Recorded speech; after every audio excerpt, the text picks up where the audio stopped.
રાહુલ ગાંધીના નેતૃત્વમાં યોજાશે સંવિધાન સંમેલન. કોંગ્રેસ નેતાઓએ યોજી પત્રકાર પરિષદ. લોકસભાના વિરોધ પક્ષના નેતા રાહુલ ગાંધી આવતીકાલે વડોદરા શહેરની મુલાકાતે પધારી રહ્યા છે. તેઓ વડોદરાના આયોજિત આદિવાસી અધિકાર સંવિધાન સંમેલનમાં હાજરી આપશે. આ કાર્યક્રમ અંતર્ગત તેઓ આદિવાસીઓના બંધારણીય અધિકારો માટે લડત આપતી સ્વૈચ્છિક સંસ્થાઓ, યુવાનો અને પ્રબુદ્ધ નાગરિકો સાથે સીધો સંવાદ કરશે.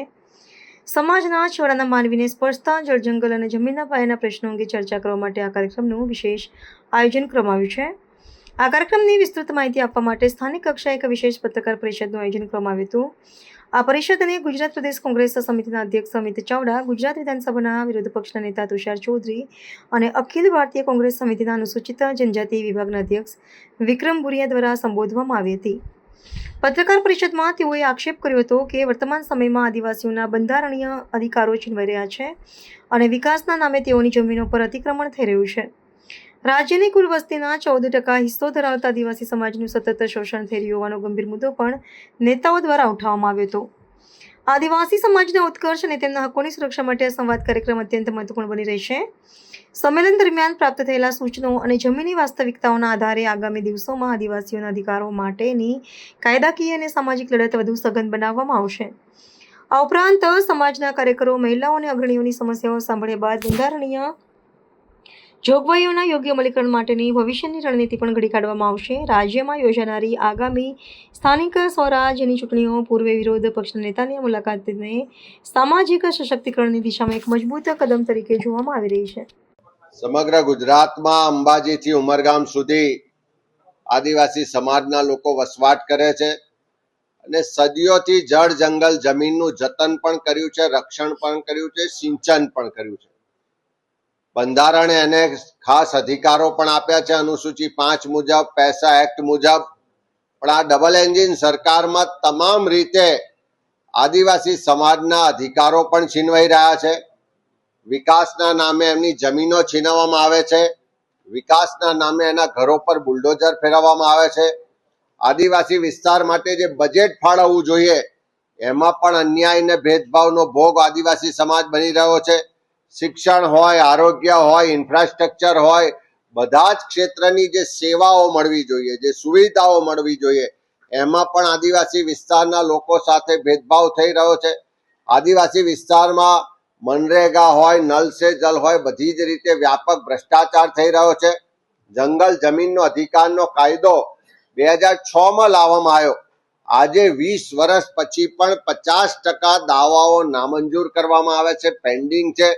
તો એવા કિસ્સામાં ગુજરાતના આદિવાસી સમાજના જે પ્રશ્નો છે, જે સમસ્યાઓ છે, જે તકલીફ છે, પીડા છે, એના મુદ્દાઓ પર ચર્ચા કરવા માટે આદિવાસી કોંગ્રેસ દ્વારા એક સંવાદનું આયોજન રાખવામાં આવ્યું છે.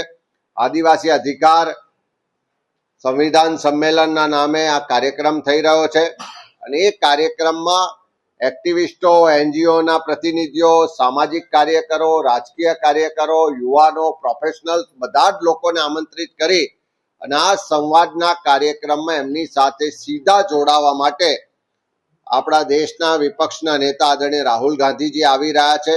23 તારીખે બપોરે 4 વાગે વડોદરા ખાતે રાહુલજીનું આગમન થશે.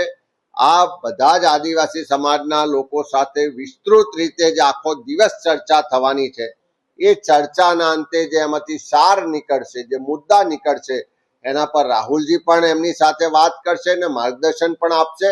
અને આવનારા સમયમાં ગુજરાતમાં આદિવાસી સમાજના હક અધિકારની લડાઈને કોંગ્રેસ પાર્ટી મજબૂતાઈથી લડશે. એના માટે આदिवासी अधिकार संविधान सम्मेलन નું આયોજન કરવામાં આવ્યું. सभी पत्रकार साथियों का इस महत्वपूर्ण पत्रकार वार्ता में स्वागत है. जैसा अमित भाई चावड़ा जी ने कहा कि ये ऐतिहासिक कार्यक्रम होने जा रहा है और जिस तरह से लगातार 3 दशक से गुजरात में भाजपा की सरकार है और बड़ौदा की हम बात करें, वडोदरा की, तो यहां तो भाजपा की ट्रिपल इंजन सरकार है. उसके बाद भी पूरे प्रदेश में 14% आदिवासी होने के बाद भी सबसे ज्यादा किसी का शोषण हो रहा है तो गुजरात में आदिवासियों का हो रहा है.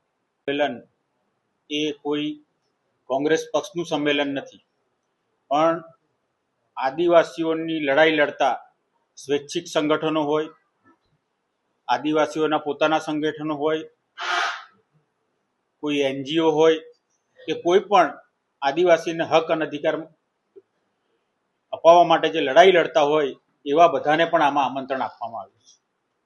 એટલે આમાં કોઈ વોટની વાત નથી કરવાની, કોઈ ચૂંટણીની વાત નથી થવાની, પણ જે ગુજરાતમાં આદિવાસીઓને અન્યાય થઈ રહ્યો છે એ અન્યાયની સામે કઈ રીતે લડત લડવી, કેવી રીતે આદિવાસીઓને ન્યાય અપાવવો, એ રાહુલ ગાંધીએ પણ જાણવું છે કે આમાં શું થઈ શકે.